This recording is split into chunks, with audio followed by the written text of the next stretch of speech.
Welcome to new TV Telugu. పార్లమెంటులో మహిళా reservation బిల్లును అడ్డుకోవడం ద్వారా కాంగ్రెస్ నేతృత్వంలోని విపక్షాలు జాతికి ద్రోహం చేశాయని ముఖ్యమంత్రి చంద్రబాబు తీవ్ర స్థాయిలో ధ్వజమెత్తారు. భారత ప్రజాస్వామ్య చరిత్రలో నిన్నటి రోజు ఒక బ్లాక్ డే అని ఆయన అభివర్ణించారు. మహిళా బిల్లును అడ్డుకున్న విపక్షాల వైఖరికి నిరసనగా తూర్పుగోదావరి జిల్లా నిడదవోలులో ఎన్డీఏ భాగస్వామ్య పక్షాలు శనివారం భారీ నిరసన ర్యాలీ చేపట్టాయి. ఈ ర్యాలీ అనంతరం చంద్రబాబు మీడియాతో మాట్లాడి విపక్షాల తీరుపై తీవ్ర ఆగ్రహం వ్యక్తం చేశారు. అందరికీ నమస్కారాలు. రాష్ట్రంలో ఉండే ప్రజలకి, దేశంలో ఉండే ప్రజానీకానికి నమస్కారాలు. నిన్న జరిగినటువంటి పార్లమెంట్లో జాతికి విద్రోహం జరిగింది, మహిళలకు అన్యాయం జరిగింది. నిన్న భారతదేశ చరిత్రలో ఒక బ్లాక్ డే. ఎందుకంటే అందరూ అనుకున్నాం మహిళలకు 33% రిజర్వేషన్లు వస్తాయి. చట్టసభల్లో ఎన్నో రోజుల నుంచి ఇది పెండింగ్లో ఉంది. ఎన్నో రోజులు పోరాడాం.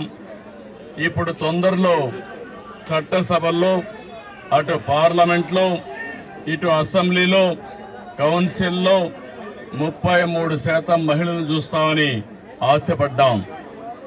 ఇన్ని పోరాటాల తర్వాత అందరూ కూడా ముందుకొచ్చే సమయంలో నిన్న కాంగ్రెస్ పార్టీ, దాని మిత్రపక్షాలు ఒక విధంగా చెప్పాలంటే మహిళలకు ద్రోహం చేశారు. ఇది జాతి విద్రోహం. భారతదేశ సంస్కృతి మహిళల్ని గౌరవించడం, అన్ని రంగాలలో వాళ్ళని ఆదరించడం. అందుకని ఎక్కడైతే మహిళలు పూజించబడతారో అక్కడ దేవతలుంటారనేది మన సాంప్రదాయం, మన సంస్కృతి కూడా. అలాంటి సంస్కృతి సాంప్రదాయాలకి భిన్నంగా నిన్న జరిగిన ద్రోహం ఈరోజు నిడదవోలులో నిరసన తెలియజేస్తున్నాం. ఇది ప్రారంభం మాత్రం, దీంతో ఆగదు. మొత్తం మహిళా లోకం ఒకటి కావడం ప్రతి ఒక్కరు కూడా గుర్తుపెట్టుకోవాలి. మన ఇంట్లో ఉండే ఆడబిడ్డలను గుర్తుపెట్టుకుని దేశంలో ఉండే ఆడబిడ్డలందరూ పైకి రావాలి, వాళ్ళ ఆత్మగౌరవంతో బ్రతకాలని నినాదంతో మనందరం ముందుకు పోవాల్సిన అవసరం ఉంది. దీనికి కుంటు సాకులు చెప్పారు. నిన్న చాలా స్పష్టంగా చిన్న రాష్ట్రాలకు నష్టం జరుగుతుందని మాట్లాడారు. కానీ ప్రధానమంత్రి గారు, అమిత్ షా గారు చాలా స్పష్టంగా చెప్పారు, దక్షిణాది రాష్ట్రాలకు అన్యాయం జరగదు, అదే మాదిరిగా నార్త్ ఈస్టర్న్ స్టేట్స్ కి అన్యాయం జరగదు, చిన్న రాష్ట్రాలకు అన్యాయం జరగదు. ఈ పొండే సీట్లతోనే 50% యూనిఫామ్ గా అన్ని రాష్ట్రాల్లో పెంచుతామన్నారు. యూపీలో 50% పెంచితే ఆంధ్రప్రదేశ్ లో కూడా 50% పెంచుతారు. అలాంటి అనౌన్స్మెంట్ ఇచ్చి చట్టంలోని పెడతామని చెప్పిన వీళ్ళు రాజకీయ అజెండా కోసం ఈరోజు ఇలాంటి దుర్మార్గం చేసే పరిస్థితికి వచ్చారు. ఇది చాలా బాధాకరం. నేనైతే 3 దశాబ్దాలుగా దీనికోసం పోరాడుతున్నాం. పోరాడి సాధించుకునే ఈ సమయంలో దీన్ని మారుగా చేయడం అనేది చాలా క్షమించరాని నేరం అని కూడా మరొకసారి తెలియజేస్తున్నా. ఈరోజు ఆ పార్టీలు గుర్తుపెట్టుకోవాలి. ఏ ముఖం పెట్టుకొని రేపు ఆడబిడ్డల్ని ఓటు అడుగుతారని అడుగుతున్నా. ఆడబిడ్డలంటే అంత చులకనని అడుగుతున్నా.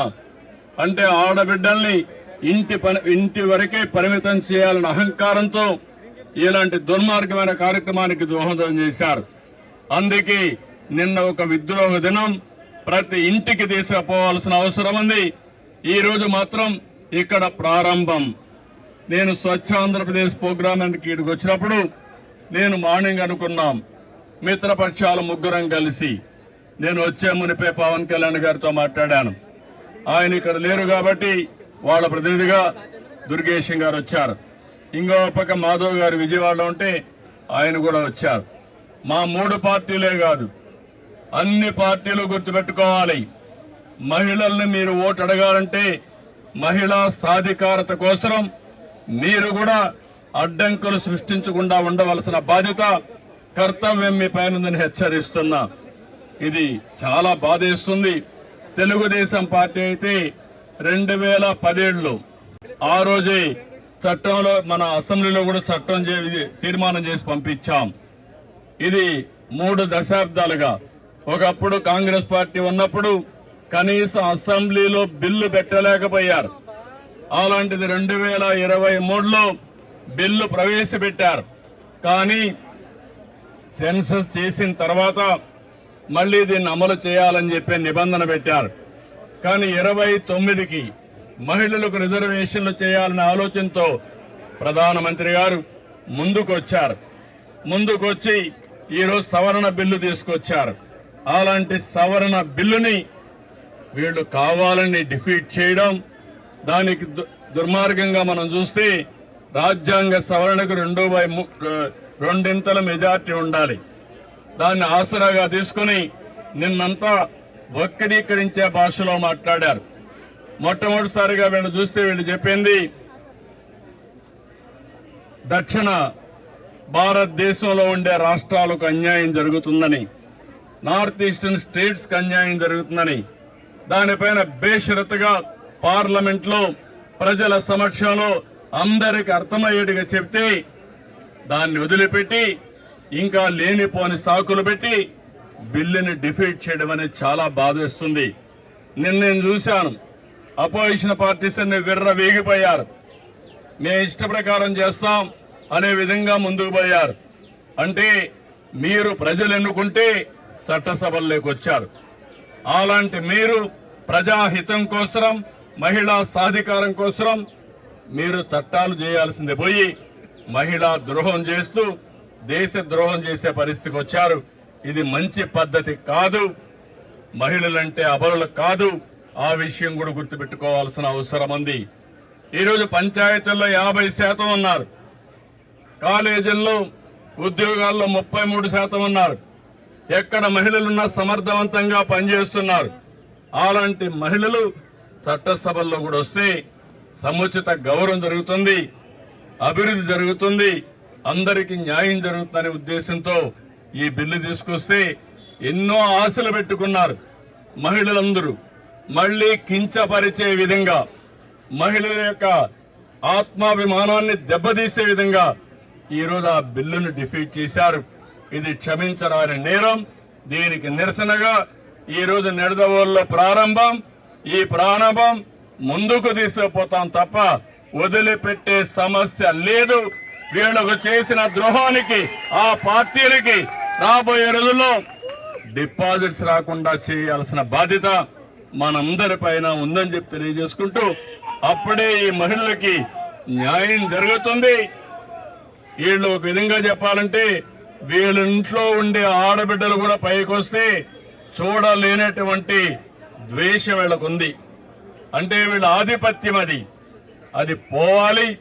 అందరూ సమానం. మన ఆడబిడ్డలను మనం గౌరవించకపోతే ఎవరిని గౌరవిస్తామని అడుగుతున్నా.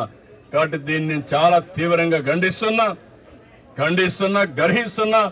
ఈ విషయం గుర్తుపెట్టుకోమని వాళ్ళు హెచ్చరిస్తూ, రేపటి నుంచి దేశం మొత్తం తీసుకెళ్తాం, ప్రతి ఇంటికి తీసుకెళ్తాం, ప్రతి ఒక్కరిని చైతన్యం చేస్తామని మరొక్కసారి విజ్ఞప్తి చేస్తూ అందరికీ నమస్కారాలు. అందరూ సహకరించమని మనస్ఫూర్తిగా కోరుకుంటున్నా.